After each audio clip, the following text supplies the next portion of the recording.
Daniel capítulo 6, meia dúzia. Oh, maravilha!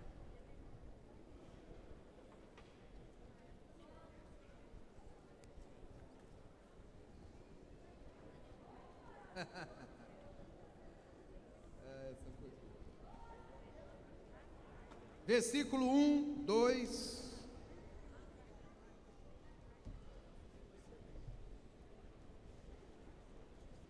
Do 1 ao 5. Daniel, capítulo 6, do versículo 1 ao versículo 5, meia dúzia. Os que já encontraram, digam amém. Pareceu bem ao rei Dário constituir sobre o reino 120 sátrapas. Sátrapas é português de Portugal, pode trocar essa palavra por governador. 120 governadores, que estivessem por todo o reino, e sobre eles 3 presidentes. Essa palavra presidente você pode trocar por ministros, dos quais Daniel era um. Diga assim: dos quais Daniel era um. Aos quais esses sátrapas ou governadores dessem conta para que o rei não sofresse dano. Diga assim: para que o rei não sofresse dano. Então o mesmo Daniel se distinguiu destes presidentes. Diga: distinguiu. Essa palavra você pode trocar por diferenciou. Destes presidentes e governadores, ou desses ministros e governadores, porque nele havia um espírito excelente. Diga: espírito excelente. Eu quero falar disso aqui hoje. Eu quero falar dessa palavra aqui: espírito excelente. Risque isso aí na sua Bíblia. Se não tiver, quando chegar em casa, marca isso. Espírito excelente. Diga: Daniel tinha um espírito excelente. E o rei pensava estabelecê-lo sobre todo o reino. Então os presidentes e os sátrapas procuravam ocasião para acusar Daniel a respeito do reino, mas não puderam achá-la, nem culpa alguma, porque ele era fiel. Diga: fiel. E não se achava nele nenhum erro nem culpa. Em outra versão diz nenhum dolo nem culpa. Em outra versão diz nenhum vício nem culpa. Disseram, pois, esses homens: nunca acharemos ocasião para acusar esse Daniel, se não a provocarmos contra ele na lei do seu Deus. Louvado seja Deus pela sua palavra. Tome os seus lugares, irmãos.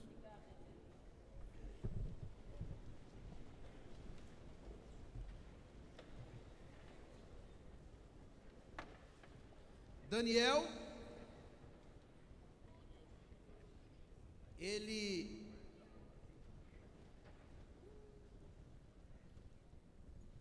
exerceu o seu trabalho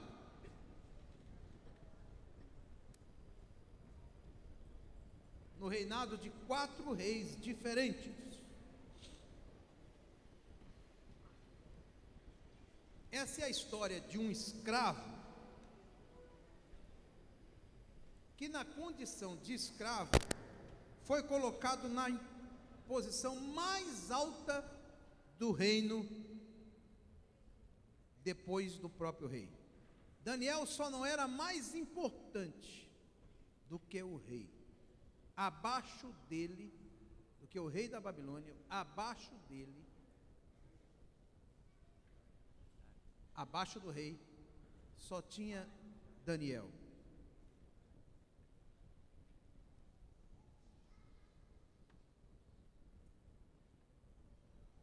Daniel tinha um diferencial na sua vida. Nós acabamos de ler agora há pouco que Daniel se distinguiu dentre os demais, porque ele era, a Bíblia diz assim, porque nele havia um espírito excelente. Diga assim: porque nele havia um espírito, mais uma vez, espírito excelente. Quem foi que deu a Daniel esse espírito excelente? Quem foi que deu a Daniel esse espírito excelente? Quem souber, diga bem alto. Corrija a sua teologia. Não. Não foi Deus, não. Não foi Deus.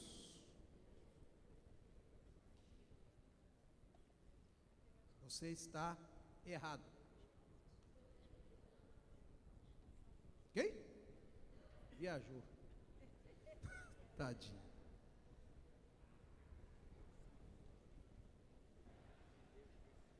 Pessoas com espírito excelente não nascem prontas. Elas se fazem excelentes. Em nenhum momento você vai ver na Bíblia Deus dizendo que deu a Daniel um espírito excelente.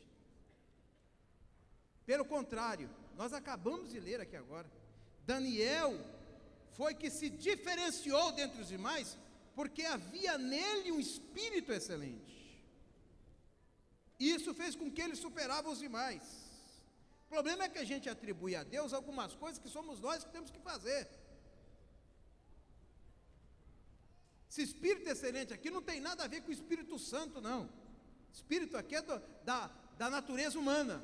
O homem é corpo, alma e espírito. Corpo, você já sabe, é esse invólucro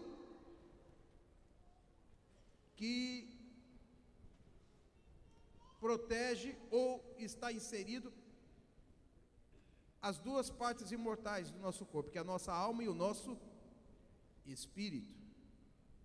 Tem gente que acredita que alma e espírito é a mesma coisa. A Bíblia diz que o Senhor vai conservar corpo, alma e espírito. Eu fui ficar com a Bíblia.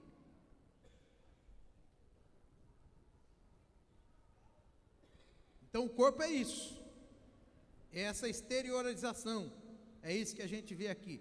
É isso que quando a alma e o espírito saem daqui, tem que enterrar. Depois de 15, 16 horas tem que enterrar. E essa carne aqui, ela é tão ruim, que não presta nem para fazer sabão.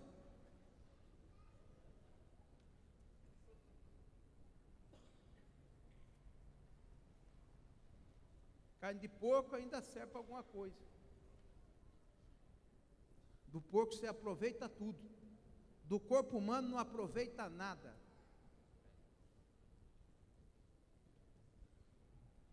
Depois que morrer, tem que enterrar. Se demorar depois de 24 horas, você não aguenta a carniça. É um fedor. Eu já participei de funeral, irmão, que venceu o tempo de enterrar. Irmão do céu, aquilo foi fedendo. No final ninguém aguentava ficar dentro do quartinho lá. Uma carniça miserável. E para levar? Lembra disso, Olivan? É uma Maria do Cavalo. Quem é que lembra da Maria do Cavalo aqui? Mas tem que ser muito antigo para lembrar disso aqui. Quem é que lembra da irmã Maria do Cavalo? O Mário lembra. Quem mais? Tem mais alguém que lembra aí? A gente chamava ela de Maria do Cavalo. Porque ela cismou. Irmã Maria Augusta. Foi alguém, ela cismou que nós tínhamos mandado um cavalo batendo com o barraquinho dela para derrubar o barraquinho dela.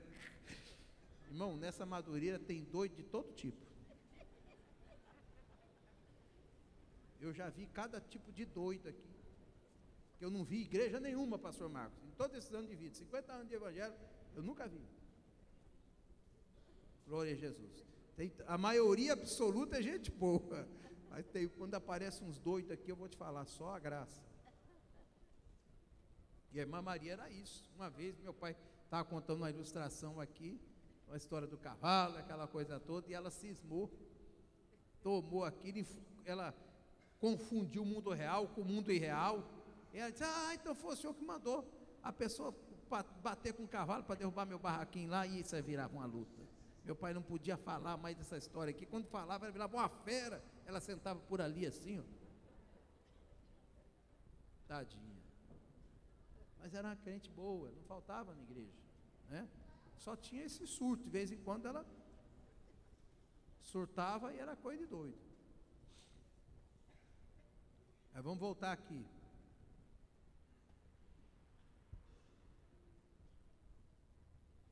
Daniel se diferenciava porque havia um espírito excelente. Corpo é isso. A alma, todo mundo sabe, é a sede dos nossos pensamentos, das nossas intenções, das nossas emoções, a sede da nossa personalidade, onde é forjado o nosso caráter, e por aí vai. E o espírito é a parte com que você se comunica com Deus. A Bíblia diz: os verdadeiros adoradores adorarão em espírito e em verdade. Ou seja, não é num monte, não é num lugar específico. Em espírito, mas espírito aqui nem Espírito Santo não. Espírito é essa parte que você tem, que você se comunica com Deus. A Bíblia diz que aquele que nós devemos orar em espírito. E o que é orar em espírito? Tem lugares que você não pode orar, como nós estamos falando aqui agora. Você ora em espírito. A Bíblia diz que quando você fala em línguas estranhas, em espírito fala com Deus. Então as línguas estranhas para você é uma arma que você tem para se comunicar com Deus, mas não é para ser usada aqui entre nós. Imagina eu falando língua estranha com o irmão aqui, vai ficar uma coisa ridícula, né? O irmão fala aqui, eu falo lá, não tem serventia nenhuma. Porque quando você ora em línguas estranhas, seu espírito ora bem, mas não tem nenhuma serventia para a rotina, o dia a dia da nossa vida, a não ser para a comunicação com Deus. Por que a Bíblia diz que os verdadeiros adoradores adoram em espírito e em verdade? Porque você não precisa ter lugar específico para adorar a Deus. Você adora a Deus aqui no templo, mas quando você chegar na sua casa, você pode adorar a Deus também. Glória ao Senhor. Lá no seu local de emprego, você está adorando a Deus. Nas ruas dessa cidade, você pode adorar a Deus. Em qualquer lugar desse planeta, aonde estiverem 2 ou 3 reunidos em meu nome, eu estarei no meio deles. E crente nunca anda sozinho. Crente sempre anda com o pai crente, salvo. Sempre anda com 3 pessoas: o Pai, o Filho e o Espírito Santo. Então o crente nunca anda sozinho. Está reunido em nome de Jesus? Pronto. A Bíblia diz: eu estou ali no meio deles. Está no meio deles para quê? Para receber a nossa adoração, o nosso louvor, as nossas petições, os nossos rogos, os nossos cânticos. Então, a Bíblia diz que Daniel tinha esse espírito excelente. Pastor, o que quer dizer isso? O que é uma pessoa com espírito excelente? O que você pode entender por isso, hein? Quem é que pode me ajudar? O que veio na tua mente quando diz assim: Daniel se distinguia dos demais, porque nele havia um espírito excelente? O que você entende por isso? Quem é que pode me ajudar? Caráter, vamos lá, mais. Disposição boa, mais. Obediência. Vocês estão sinonizando, estão colocando sinônimos. Estou querendo saber o que você entende quando Daniel era um homem de espírito excelente. O que tinha nele que fazia ele ser um homem de espírito excelente? Se olhar para alguém e dizer: gente, esse homem tem um espírito excelente. Também, de bem com Deus e bem com a vida.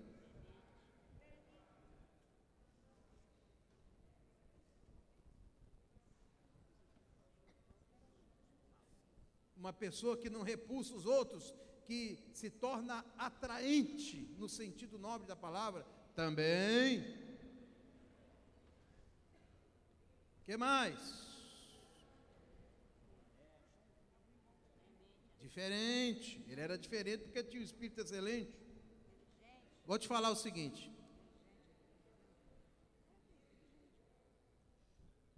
Agora você matou. Matou a charada. É exatamente isso. Repete bem alto. Ele não aceitava as coisas pela metade. Tudo que ele fazia com excelência. Esse é o sentido.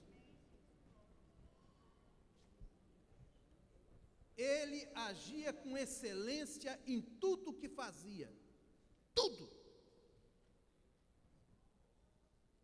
É por isso que ele se distinguiu entre os demais. Desde o início.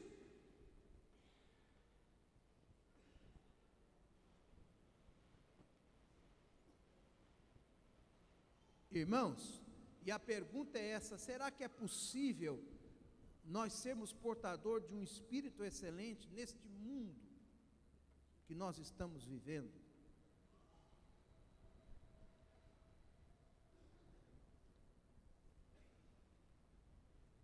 Eu espero sinceramente que, se o Evangelho não produzir nada mais na nossa vida, preste para produzir pelo menos isso. Produzir pelo menos isso na gente. Excelência é um nível mais alto que Deus quer nos levar, mas que só depende de nós. Para Deus estabelecer e expandir o seu reino aqui na terra, nós temos que aprender a trabalhar com isso que chama-se excelência. Se a gente quer uma cidade melhor, a gente tem que melhorar as pessoas dessa cidade. E a primeira pessoa que tem que melhorar sou eu e você. Se você começar a salvar o mundo, salvando você, já está fazendo uma grande coisa. Você já imaginou se todos os crentes desse país trabalhassem com excelência? Aonde nós estaríamos, pastor Marcos? Se nós todos agíssemos, gente, eu não vou fazer nada na vida que não seja com excelência. Para mim, tudo tem que ser bem feito. O melhor que eu puder fazer. Sabe onde é que estariam os crentes? Nas posições mais elevadas dessa nação. Sabe quem seriam os crentes? Os gerentes, os executivos das empresas onde trabalham.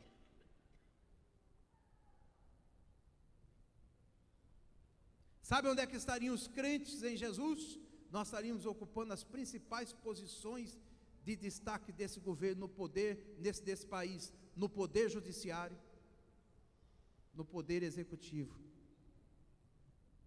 e no poder legislativo.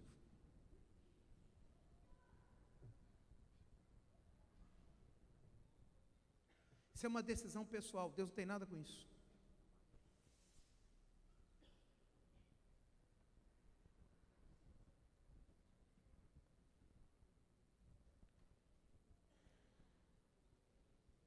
Presta bem atenção no que eu vou dizer aqui agora. Deus não premia a mediocridade.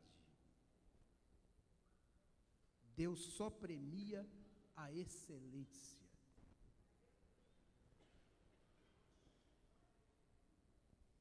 Diga comigo isso bem alto. Deus não premia a mediocridade. Deus só premia a excelência. Diga para alguém que está ao seu lado: irmão, Deus não tem nada para dar para medíocre. Deus só tem prêmio para quem trabalha com excelência.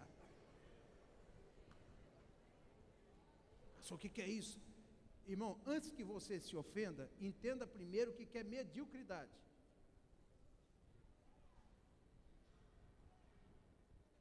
O que é uma pessoa medíocre? É uma pessoa mediana, que fica sempre na média. Ele nunca tem um diferencial na sua vida, ele nunca tem um algo mais. Ele se acostuma com as coisas medianas. Eu estou falando de um jovem que era escravo, e que resolveu e decidiu: eu não vou continuar sendo tratado como escravo. Eu vou fazer a diferença. E ele se preparou para isso e lutou dia após dia. Daniel era aquele tipo de pessoa que não aceitava as coisas sendo feitas de qualquer maneira. Ele gostava de trabalhar com uma coisa chamada perfeição.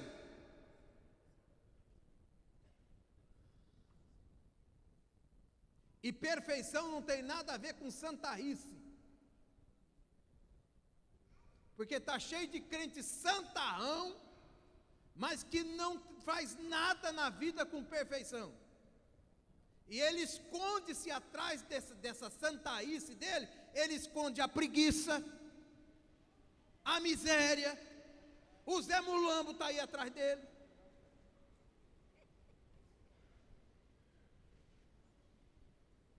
E quando alguém vai falar com ele: irmão, vamos mudar de vida, não adianta não, irmão, Jesus está para voltar. Isso é assim mesmo, o mundo vai de mal a pior. Vai estudar para quê, irmão? Ei, Jesus, eu estou ouvindo que Jesus vai voltar há 50 anos, desde o dia que eu nasci. Aliás, quando eu estava sendo gerado no ventre da minha mãe, eu já ouvia falar isso: Jesus vai voltar, Jesus vai voltar, Jesus vai voltar. E ele vai voltar mesmo.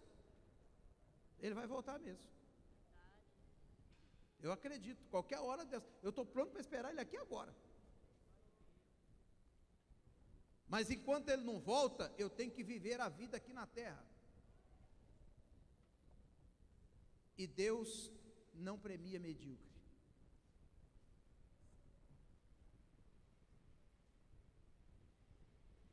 O que eu estou dizendo a você é que se você quiser tomar uma atitude na sua vida hoje, de mudar a história da sua existência, você pode mudar a partir de hoje, aqui, agora. Deus tem coisa grande para entregar na minha mão e na tua mão. Ele não entrega porque a gente não se prepara para receber a bênção. Oh meu Deus, abre a porta de emprego para mim, Senhor. Oh Deus, abre, Jesus. Manda, Senhor, para me ganhar bastante dinheiro, para ajudar a tua obra. Aí Deus pergunta: está ótimo, o que você sabe fazer? Qual é a sua profissão? O que você sabe fazer? Você sabe fazer bem feito? Lá no local onde você trabalha, você é melhor do que aquela pessoa que está lá na posição acima dela? O que você fez para superar aquela pessoa?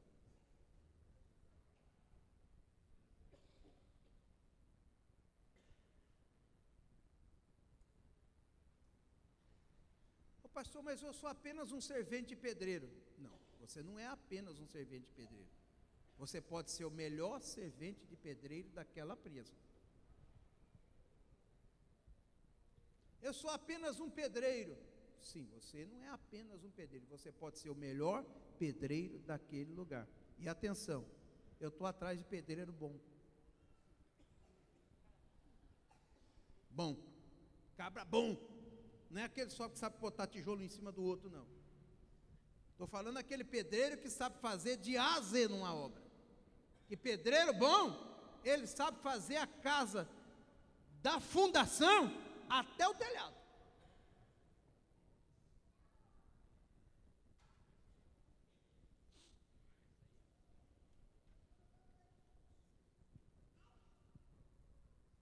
Olavo Setúbal, ele entrou como contínuo no banco e se tornou o presidente do Banco Itaú. Sabe o que é isso? Excelência. Ele entrou limpando banheiro, limpador de banheiro. Ele olhou assim e disse: um dia eu vou ser presidente desse negócio aqui. Amador Aguiar, o dono do Bradesco, era um contínuo, virou o dono do banco. Maior banco privado do mundo é o Bradesco. Entrou como auxiliar de servente geral, lavador de banheiro. Só que João Rabelo, ele disse: um dia eu vou ser dono desse negócio aqui. E ele não ficou só orando e buscando a Deus e subindo em monte, não. Ele era cristão. Ele se preparou para isso. Foi conquistando passo a passo. E alguém olhava e dizia: esse camarada é fora de série.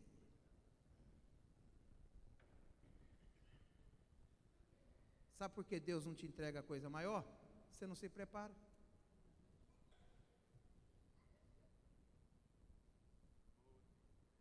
Fica aí nesse mundinho, nessa coisinha. Eu estou te contando a história de um escravo que foi trazido no meio de uma multidão de escravos.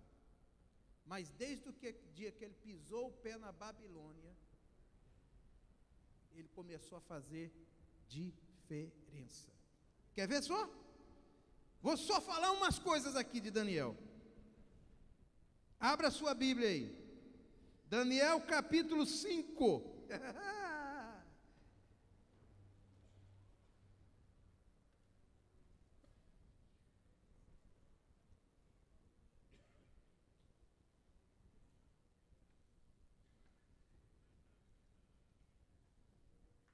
Versículo 11. Daniel capítulo 5, versículo 11 e o 12.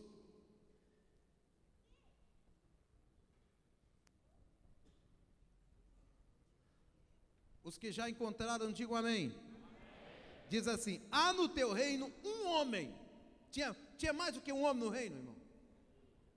Tinha quantos? Milhares. Mas tinha um que estava acima da média.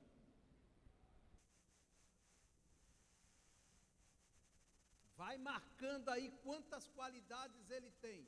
Eu vou citando aqui, vocês vão contando. Há no teu reino um homem, 2 pontos. É eu que estou botando os 2 pontos aqui. Que tem o espírito dos deuses santos. Diga, nos dias de teu pai, se achou nele luz, diga, 2. E inteligência. E sabedoria, como a sabedoria dos deuses, teu pai, o rei Nabucodonosor, o rei. 5, o constituiu chefe dos, diga 5. Então vamos lá. Espírito dos deuses santos, nele se achou luz, e inteligência, e sabedoria, e foi constituído como chefe dos magos. 5. Agora vamos mais para frente. Versículo 12. Porquanto tinha o espírito excelente. 6, diga 6. Conhecimento. Diga aí. Conhecimento. 7. Inteligência. Mesma coisa, já está lá em cima.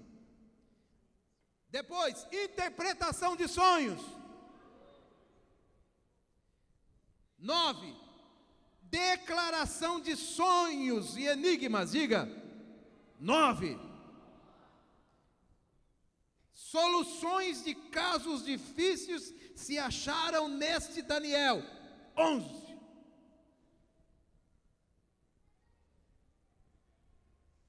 Tem um homem. Esse homem tem o Espírito dos Deus Santos. Nele se achou luz, inteligência, sabedoria. Foi constituído chefe dos magos. Tinha um espírito excelente, conhecimento, interpretação de sonho, declaração de enigma e solução de caso difícil. Quando a coisa apertava, procura Daniel.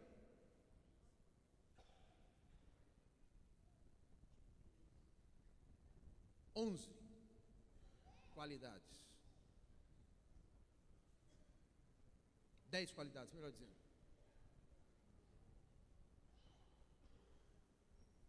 Atenção, lá onde você trabalha, ou aonde você dirige, ou aonde você está, ou onde você exerce qualquer tipo de trabalho, como é que as pessoas te conhecem lá?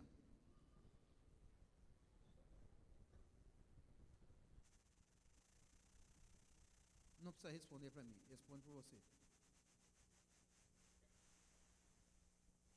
Um homem, para ter tanta qualidade que essa aqui, eu estou citando 10 aqui de passagem, esse homem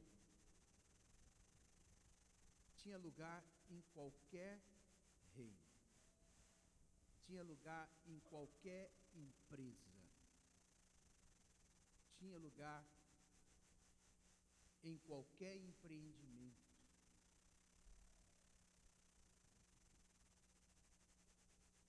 Do nível de cima. Diga assim: Daniel era do andar de cima.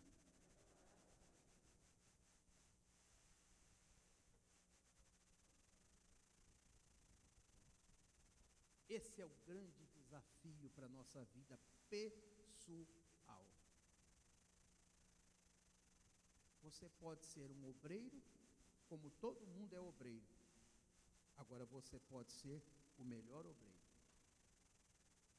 Você pode ser um funcionário, como todo funcionário, mas você pode ser o melhor funcionário.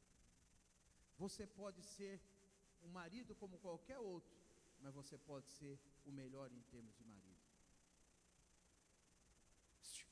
E se os homens não te reconhecerem, fique tranquilo, tem um Deus que é justo. Deus foi buscar Daniel no meio dos escravos, e Ele sabe aonde você está, e Ele só está querendo colocar o ISO 9000 na tua testa.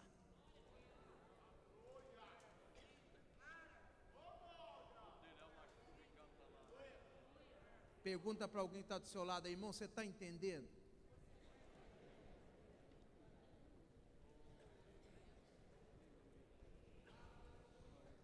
Isso aqui você tem que estar pronto a caminhar sempre uma milha a mais. Você não pode aceitar as coisas do jeito que elas são. Você pode se indignar e dizer: eu vou fazer o meu melhor. Jesus disse assim: quem é fiel no pouco é fiel no muito. Ele não diz assim: quem será fiel no pouco vai ser, eu vou te colocar. Não, não é isso não. Ele está falando aqui: quem é fiel no pouco é fiel no muito. O problema é que a gente quer ser abençoado no muito, mas não quer ser fiel no pouco. E Deus só vai te colocar no muito a hora que você aprender que você tem que fazer excelência é no pouco. É aquilo que Deus colocar na tua mão para fazer. Faze-o conforme as tuas forças, com excelência.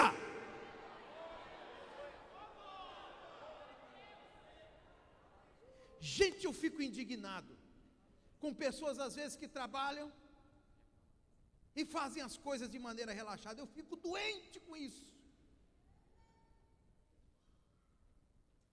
Quantas vezes eu já não tive oportunidade de querer ajudar uma pessoa, mas não pude ajudar, porque ela não reunia o mínimo de condições. Quantas vezes o teu patrão já não quis te ajudar e não pôde te ajudar porque você não faz por merecer. Teve gente aqui que veio com uma vontade enorme no coração para ajudar ele. Amor de Deus mesmo.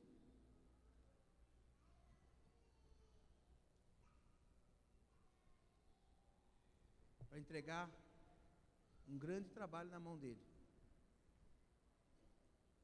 E aquilo veio na minha mente, eu fiquei, aí eu disse, cheguei aqui e disse: me traz os relatórios. Mandei trazer os relatórios. Quando eu fui olhar, eu olhei assim, olhei ali, olhei ali.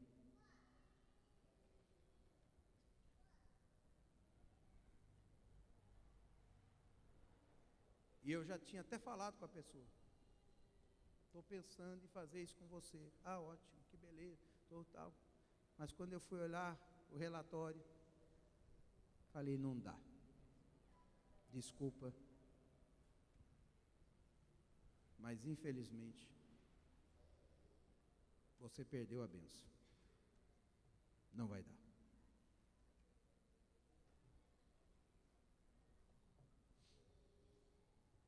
Por quê? Porque eu sei que Deus trabalha com excelência. Obrigado. Filho de pastor tem em todo lugar. Eu conheço um bocado. Sabe por que eu estou aqui? Não é porque eu sou filho de pastor, não. Porque filho de pastor tem em todo lugar. É porque as portas que Deus foi me abrindo, a oportunidade que foram se abrindo, elas foram se abrindo na medida em que eu fui me aperfeiçoando. Eu não aceito fazer as coisas pela metade. E eu sei que às vezes eu faço com imperfeições, mas eu durmo consciente de que eu faço o meu melhor. Mesmo que o meu melhor não seja suficiente, mas eu pelo menos tentei. E atenção, na vida, tudo na vida é 95% de suor e 5% de inspiração.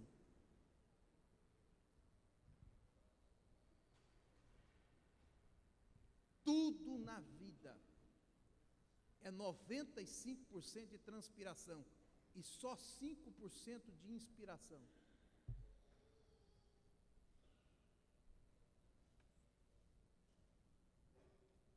É você pegar o que Deus já colocou na sua mão e transformar esse limão numa limonada. Para isso, tem que haver muita ralação, muito trabalho.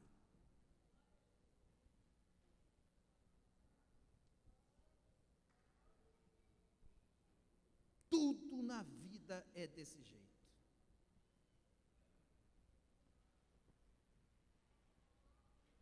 Eu, quando fui para o Instituto Bíblico, filho de pastor, mas tem que estudar. Eu me lembro que lá no Instituto Bíblico, tinha centenas de pessoas. Alguns foram para lá para se recuperar de alguma coisa. Eu me lembro sempre que o pastor João Colenda Lemos falava, isso aqui não é casa de recuperação. Isso aqui é escola de profeta. Tinha umas irmãs que iam para lá, porque o noivo tinha acabado o casamento com ela, ou então o marido tinha largado, então ela ia para lá. Não tinha que fazer, mandava para lá. Mas tinha aquelas que tinham uma chamada de Deus. Atenção, o negócio de chamada de Deus. Deixa eu falar uma coisa para vocês. Não confunde isso não. Não confunde isso não. Chamada de Deus é você que confirma se você tem ou não. Deus confirma e ratifica, mas você tem que fazer a sua parte. Ninguém nasce pronto não, gente. A Bíblia diz, procura apresentar-te a Deus. O quê? Ah, mas eu já tenho chamada aqui, Deus, não precisa ser mais aprovado. Sim, senhor, precisa ser aprovado. Aprovado em tudo. Procura apresentar-te a Deus aprovado. Como obreiro que não tem de que se envergonhar e que maneja bem. São três coisas distintas. Procure apresentar-se a Deus aprovado. 1. Como obreiro que não tem do que se envergonhar. 2. E que maneja bem a palavra da verdade. 3. Aprovado. 2. Obreiro que não tem do que se envergonhar. Sabe o que quer dizer isso? É quando você chegar perto de uma pessoa, de uma autoridade, e ela te questionar alguma coisa, e você não saber responder e ficar com a cara de burro embarcado em 3 dias.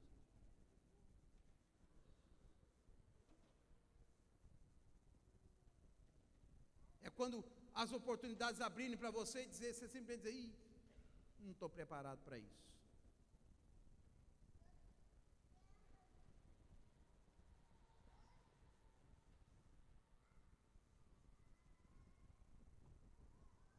É isso. Como eu gosto desse silêncio. Na Assembleia de Deus precisa ter isso de vez em quando. Que a gente se confunde o poder de Deus com barulhada e zoada. E zoada só engana a gente. E a gente precisa parar para pensar e refletir. Eu sou nascido e criado no Evangelho. Vocês sabem que eu gosto de poder. Esse barulhando, eu gosto disso aí. Mas isso não é tudo. Isso não muda ninguém. O que muda é a palavra. É essa coisa que te incomoda aí, ó. É isso que provoca mudança. Igreja não é lugar de festival. Igreja é lugar de ministração da palavra. A palavra tem que cortar para lá e para cá.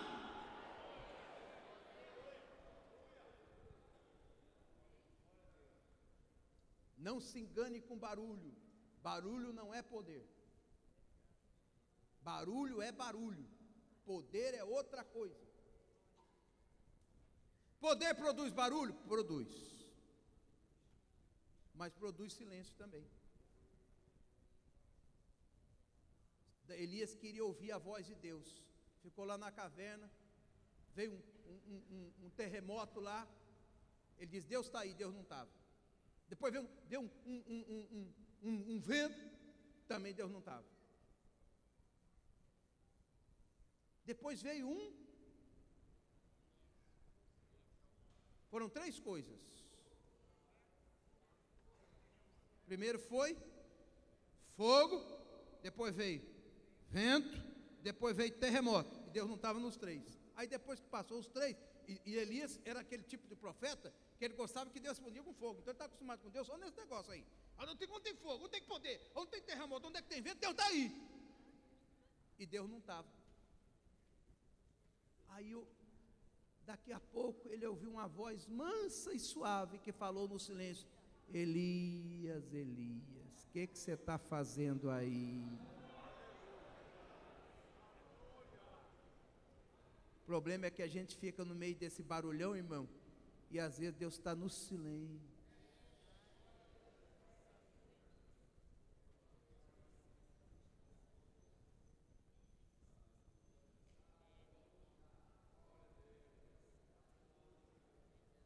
Aleluia, aleluia. Deus apareceu a Samuel e falou com ele por 3 vezes. E o tempo? O tempo estava fechado.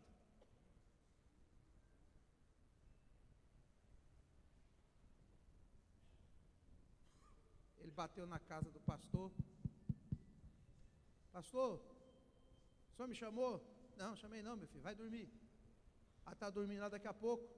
Samuel. Pastor Eli, o senhor me chamou? Não, meu filho, vai dormir, meu filho. Vai voltar de novo. Ô pastor, o senhor me chamou. Ele disse: espera aí, já sei. Volta para lá e vai dormir. Se você ouvir a voz de novo, você só vai falar assim: Senhor, fala que o teu servo ouve. É Deus que está falando com você, Samuel. Não sou eu, não, é Deus. Aleluia, glória seja dada ao nome do Senhor. Mas a gente não quer dizer isso: Senhor, fala que o teu servo ouve. A gente está sempre dizendo: Senhor, ouve o que o teu servo fala. A gente não quer mais ouvir a voz de Deus, a gente só quer falar.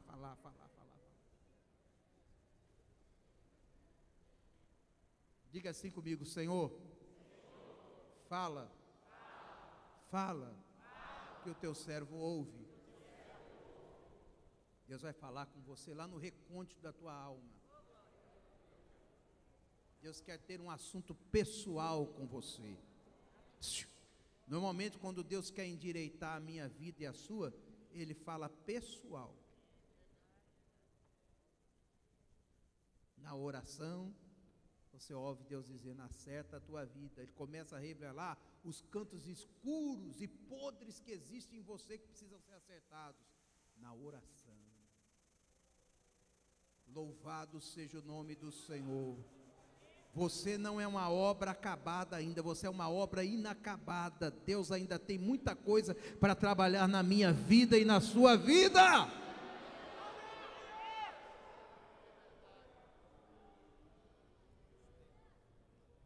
E sabe por que a gente não ora tanto? Que a primeira coisa que a gente sai na vida, depois que a gente termina de orar, a gente sai, oração verdadeira é essa. A gente sai com desejo de melhorar. Jesus, eu que pensei que estava bom, o trem está ruim. Está ruim demais, Jesus. Tem misericórdia, eu estou com vergonha de mim. Só a oração faz isso.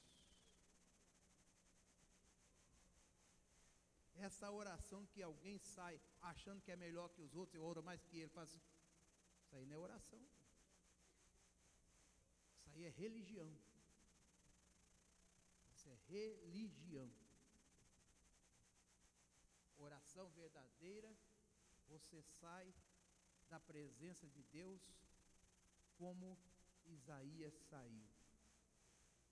Ai de mim que vou perecendo, porque eu sou um homem de lábios impuros, habito no meio do povo de impuros lábios, e os meus olhos viram o Senhor dos exércitos. É quando a gente vê os nossos erros e que a gente procura melhorá-los, é que a gente começa a alcançar um espírito excelente. Diga assim: espírito excelente.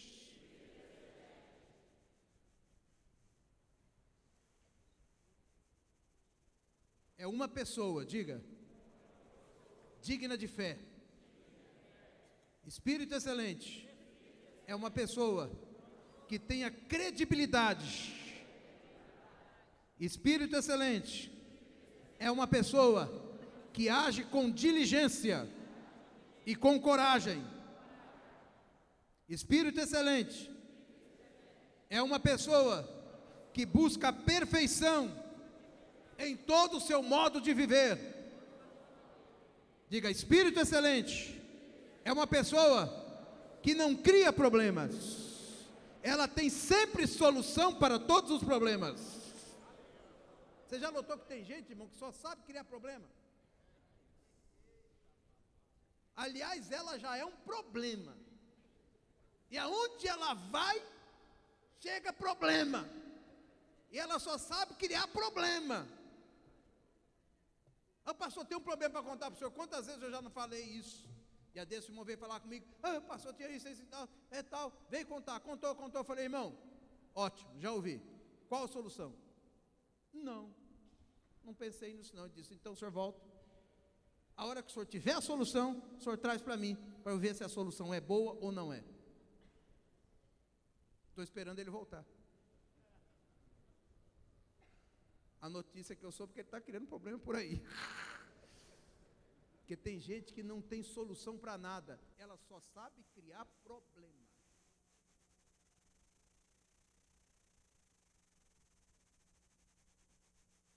Diga assim: espírito excelente é uma pessoa que sempre tem solução para os problemas. É uma pessoa sábia, é uma pessoa inteligente, ela é uma pessoa prudente em tudo que faz e naquilo que ela é. Isso é uma pessoa portadora de espírito excelente. O que fez de Daniel um homem com espírito excelente? Diga para alguém que está ao seu lado aí: o que fez de Daniel ser um homem conhecido como portador de um espírito excelente? Diga para mais alguém aí. O que fez de Daniel um homem com espírito excelente? algumas atitudes. Diga assim, algumas atitudes. A semana que vem eu digo quais são. Vamos ficar em pé.